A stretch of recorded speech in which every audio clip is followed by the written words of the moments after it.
লখিমপুৰ জিলাৰ হাৰমতিত new life heart ফাউণ্ডেশ্যনৰ প্ৰশংসনীয় পদক্ষেপ। অসমৰ বিভিন্ন ঠাইৰ পৰা ২২ গৰাকী নিচাযুক্ত ৰোগীক চিকিৎসাধীন নিচা মুক্তি কেন্দ্ৰত। লখিমপুৰ জিলাৰ হাৰমতিত নিউ লাইফ হাৰ্ট ফাউণ্ডেশ্যনৰ অধীনত অনুষ্ঠিত হয় ড্ৰাগছ, আফিং, মদ, ভাং, ধপাত আৰু গুটখা জাতীয় সেৱনৰ এখনি সজাগতা সভা। Dibrugarh Margherita new life heart ফাউণ্ডেশ্যনৰ সহযোগত হাৰমতি শাখাই অনুষ্ঠিত কৰা অনুষ্ঠানটোত মাৰ্ঘেৰিটা নিউ লাইফ হাৰ্ট ফাউণ্ডেশ্যনৰ সঞ্চালক ৰূপম গগৈয়ে মুখ্য অতিথি হিচাপে ভাষণ কৰাৰ লগতে হাৰমতি নিউ লাইফ হাৰ্ট ফাউণ্ডেশ্যনৰ সঞ্চালক পবিত্ৰ মোহন কৰাৰ উপৰিও সমাজসেৱক কুকিল কটকীয়ে নিচাযুক্ত ৰোগীক কেনেদৰে চিকিৎসা কৰি মুক্তি দিয়াব লাগে তাৰ ওপৰত ব্যাখ্যা কৰে। যিহেতু বৰ্তমানলৈকে হাৰমতি নিচা মুক্তি কেন্দ্ৰই নিচাসক্ত লোকক আগবঢ়োৱা পদক্ষেপত বহু ৰোগীৰ সপোনৰ সংসাৰখনলৈ আনন্দ আহি পৰিছে। আনহাতে অসম অৰুণাচল প্ৰদেশৰ সীমান্তত অৱস্থিত বহু নিচাযুক্ত ৰোগীৰ উপৰিও অসমৰ বিভিন্ন ঠাইৰ পৰা অহা ৰোগীক চিকিৎসা কৰোৱাই ২২ গৰাকী লোকক সুস্থ কৰি তুলিছে। উল্লেখযোগ্য যে বৰ্তমান অসমৰ বিভিন্ন সমস্যাৰ লগতে শেহতীয়াকৈ নিউ লাইফ হাৰ্ট ফাউণ্ডেশ্যন অথবা স্বেচ্ছাসেৱী অনুষ্ঠানটোৱে লোৱা পদক্ষেপত বহু ৰোগীৰ বাবে নিউ লাইফ হাৰ্ট ফাউণ্ডেশ্যন পৰিয়ালে ৰোগীসকলক এনে কাৰ্যৰ বাবে আয়োজক মণ্ডলীয়ে আহ্বান জনোৱা তাৎপৰ্যপূৰ্ণ ৰাইজৰ পৰাও আশীৰ্বাদ গ্ৰহণ কৰে। পোনপ্ৰথমে সাংবাদিক বন্ধুসকলক মই ধন্যবাদ জনাইছোঁ, যিহেতু আমাৰ এই নিউ লাইফ হাৰ্ট ফাউণ্ডেশ্যন হাৰমতিৰ যোনটো ৰিহেবিলিটেশ্যন চেণ্টাৰ আছে ইয়াত অহাৰ বাবে বহুত বহুত ধন্যবাদ জনাইছোঁ। যিহেতু ইয়াত এই হাৰমতিৰ নিচিনা অঞ্চলত বহুত নিচা কৰা যুৱক যুৱতী আছে আজিও, যিহেতু এই ৰিহেবিলিটেশ্যন চেণ্টাৰে আজি ধুনীয়াকৈ পদক্ষেপ এটা লৈ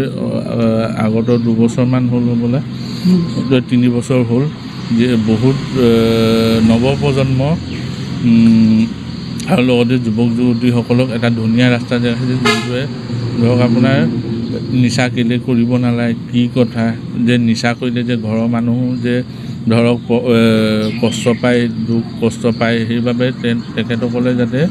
এই ৰিহেবিলিটেশ্যন চেণ্টাৰতে আহি যাতে যোনে নিচা কৰিছে, অকল নিচা মানে অকল ড্ৰাগছ বুলি নহয়, ধৰক এলকহল আৰু বহুত নানা ধৰণৰ নিচা আছে, তেখেতসকলে যাতে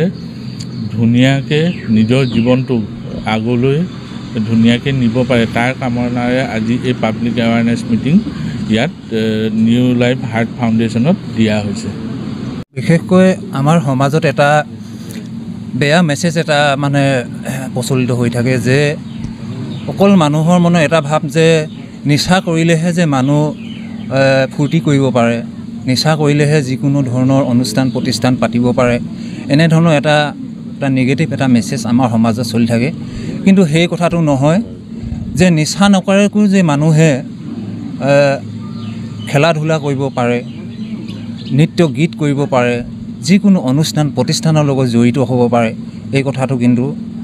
বিশেষকৈ আমি যেতিয়া নেকি এটা সময় নিচা কৰিছিলোঁ আৰু বৰ্তমান নিচা নকৰাকৈ আছোঁ, আৰু সেইখিনি আমি ইতিমধ্যে আমি প্ৰত্যেকটো অনুষ্ঠান প্ৰতিষ্ঠানৰ লগত আমি জড়িত হওঁ, নৃত্য কৰোঁ, নাচ কৰোঁ। আৰু আপোনালোকে জানি ভাল পাব, ইয়াত থকা যিমানকেইজন ব্যক্তি আছে প্ৰত্যেকেই এটা সময়ত গৈ পিনি নিচা কৰিছিলে, কিন্তু আজিৰ দিনত তেখেতলোকে নিচা নকৰাকৈ সুন্দৰভাৱে সমাজখনৰ লগত যেনেধৰণে পৰিচালিত হৈ থাকিবলৈ সুন্দৰভাৱে তেখেতলোকে থাকিবলৈ সক্ষম হৈছে। গতিকেলৈ মই এই হাৰমতি ৰাইজলৈ এটাই অনুৰোধ, যে যিসকল ব্যক্তিয়ে বৰ্তমানো যে নিচা আসক্ত হৈ আছে, আৰু তেখেতসকলৰ প্ৰতি এটাই অনুৰোধ যে আপোনালোকে নিচা যিকোনো এটা ৰিহেবিলিটেশ্যন চেণ্টাৰত থাকি আপোনালোকে ইয়াৰ যিখিনি আমাৰ শিকায়, যিখিনি বস্তু আমাক জানিবলগীয়া কথাখিনি কোৱা হয়, আৰু সেই কথাখিনি যদি আমি সুন্দৰভাৱে লোৱা হয় তেতিয়াহ'লে নিশ্চয় নিচাৰ পৰা আঁতৰত থাকিব পাৰিব। গতিকেলৈ মোৰ ক'বলগীয়া। নাৰায়ণপুৰৰ পৰা গোপাল গোৱালাৰ ৰিপৰ্ট, সুহানা লাইভ।